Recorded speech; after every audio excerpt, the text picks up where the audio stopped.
This week, we saw a really weird statement from J. Michael Straczynski, the creator of Babylon 5, especially given there's been a Babylon 5 reboot allegedly, a big word, in the process. It's like, what's happening here? Well, I believe this is confirmation that that project is dead. We've heard this from the Tachyon News podcast that's been happening for a long time. And incidentally, Straczynski does what he always does when anybody says anything he doesn't like, even if it's true. He called the guy a bunch of names, but it seems to be true at this point.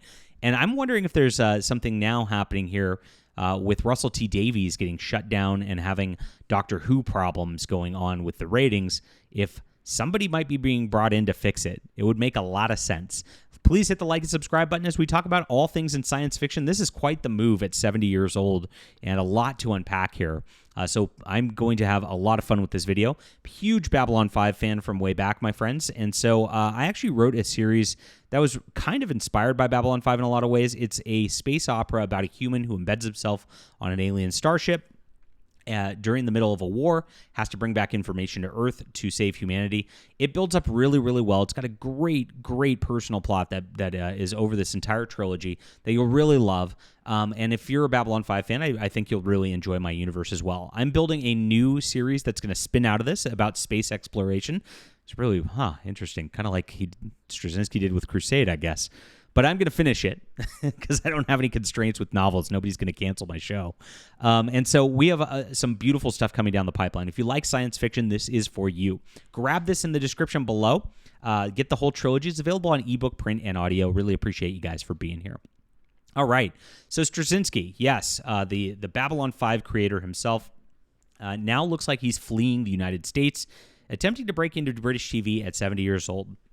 Now, at 70, you don't just move up and upend yourself out of a country just because you want to just pursue spec writing, right? And spec writing is the Hollywood, like you do a draft, hope somebody's going to buy it. There's no possible way that's going to be happening at that age because, like, he doesn't have that much time left. I mean, let's just be honest. People get old. It's a thing. And so that's where he's at these days. So what's happening here? Well, he posted to Facebook, for followers of my work, I have some very exciting news, both personally and professionally, a new challenge, a new beginning. I'm going back up to the high wire to see what happens next. I've always believed in the necessity of risk. When I started out for the first time, moved from San Diego to Los Angeles to pursue a career in journalism. When I walked away from my journalism career with no waiting options, reinvented myself as an animation writer, left animation to write live action, changed course again to start writing comics, then jumped to features with the Changeling. It's all about looking for the next personal and creative challenge, about taking the next chance and accepting the next risk. Interesting on that level, but it is one thing as a young man to like go pursue a career in the arts and something like that. That's very, very difficult to do. At an older date, it's a lot harder to do unless you've got something stable that's already going on. That's why I think as much as he's framing this as like some sort of dream to make it look good, I think he's got something lined up. And I think there's also something in the American market that's also been collapsing that he wants to get away from at this level. He says, for the last 6 months, I've been in the process of pursuing another seismic shift in my work. Now, this is pretty interesting. For the last 6 months, it is May right now. What was 6 months ago, November. And what happened in that day in November? Well, Donald Trump got elected president of the United States for the third time. Yes, he won his third straight election. Amazing stuff. And a lot of Hollywood people just lost their minds. Now, J. Michael Straczynski is a rabid extreme leftist. He's gotten much worse in his older age. I think he tolerated stuff in the 90s a little bit. You had Jerry Doyle on the show, who was a vocal conservative, one of the last ones in Hollywood, one of the greatest guys out there. And once J. Michael Straczynski just kept getting older and more crotchety about things, he's been getting even crazier in his extremities. And of course, he has done that. If you watched the Sense8 Netflix series, it was one of the most degenerate, gross things ever produced on television. And so he's kind of moved away from just telling exciting, fun fare that didn't really have this like anti-conservative bent to it, to this like opposite where he's just like a rabid, angry Trump hater.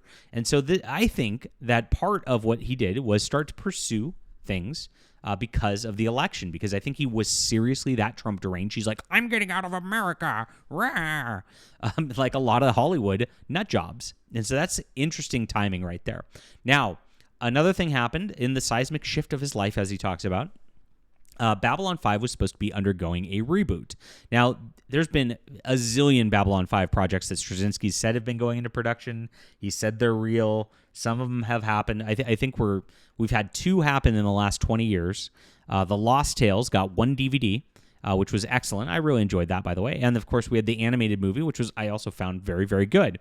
And those 2 projects got done, and apparently were pretty profitable for Warner Brothers, but I don't know. The trend here, Straczynski's always got excuses for the business realities of this that he's been writing over the last 20 years. The trend, what I've seen, is Straczynski seems very, very hard to work with. Obviously, he had troubles at Marvel Comics. He had troubles at DC Comics. He had troubles even with Image Comics, which is a creator-owned sort of venture. And then he's had trouble maintaining in Hollywood. He's had trouble getting Babylon 5. He's always been saying he's fighting the execs over stuff. So while I think some of this stuff might be a little bit true about Hollywood and the comic book industry, those people all pretty much suck to work with. I think it takes 2 to tango, and I think he's been very, very difficult to work with. Now, this Babylon 5 reboot has been in the talks for several years now. They say they're going to do another younger version. There was going to be a CW version, which I was very scared about. And I'm frankly scared about Straczynski even touching a property like this anymore, because I think that he, again, with his derangement these days, is not going to do it the justice that it used to deserve. But apparently there was some interest. Tachyon Podcast covered this a bit. Amazon was looking to possibly put it on their free streaming service back in the day. When they decided to fold that and just go for Prime and put some advertising on Prime, that company really wasn't needed to produce content anymore. And so they didn't want to go in on Babylon 5 because apparently the executives there understand that when reboots and remakes are made, that the fan base hates it. And then there's no new modern audiences that actually come in. They've learned this over the last few years. If you look at Rings of Power, for example, a very expensive overinvestment. Fans of Lord of the Rings hate it, and there's nobody else to watch it because they are reinventing Lord of the Rings is not something anybody actually wanted. So when you are in that position, it's like, okay, I'm a hardcore fan of Babylon 5. I've watched the series a zillion times. I've read the scripts. I've read the notes on the scripts. I know everything there is to know about it. If something comes in and they build a new Babylon 5 that's like got a transgender, lesbian, disabled black captain, and it becomes this like giant political spiel, I'm going to tune out and I'm not going to like it. Now, of course, he'll be pursuing the, quote, youth demographic, like Russell T. Davies says quite a bit, and we're going to get into this in a bit, too. I know what my title of my video is. We'll talk about what I think here. But obviously, there's no new audience for that. We've seen with Doctor Who even. This Gatwa era is a reboot of a black gay guy, Doctor Who, and guess what? Nobody wanted it, and the ratings are the poorest ever. And you see this every single time there's any kind of reboot. Even Amazon's Mr. and Mrs. Smith. Did anybody want the black Mr. and Mrs. Smith? No. Did anybody talk? Do you even know it existed? Probably not. And it's because there is no audience for that kind of thing. And so that's what happens in these sort of reboot sort of situations. So Babylon 5's reboot got canned, and it's probably for better at this point.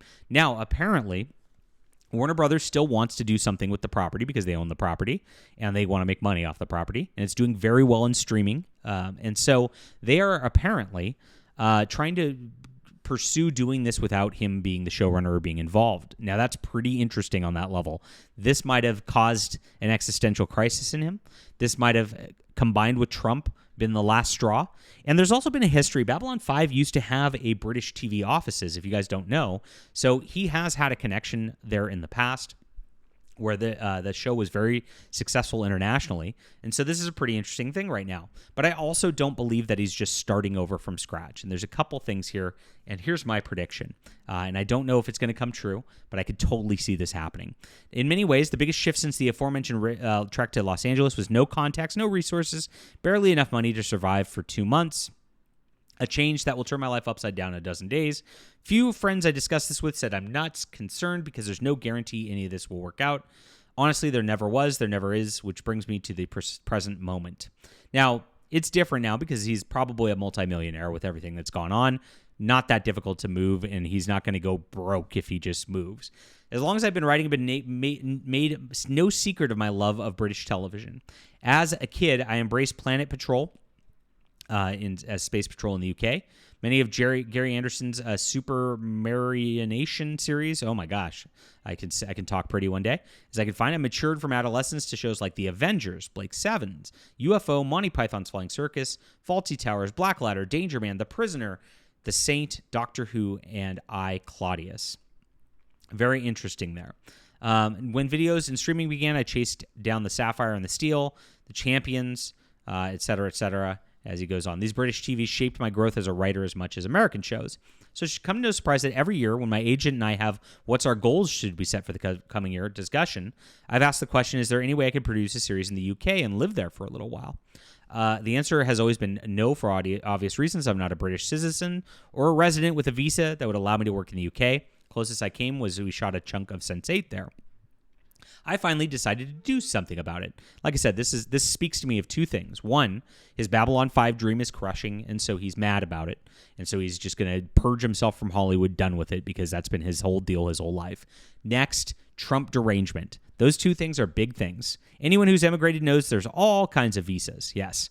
Getting a visa will let you live in another country, will be difficult enough, will let you live there for an indefinite, is more difficult, challenging, and ridiculously hard. And he keeps going. He's pretty long-winded here. So he's got all this. He filed for his visa. He did it.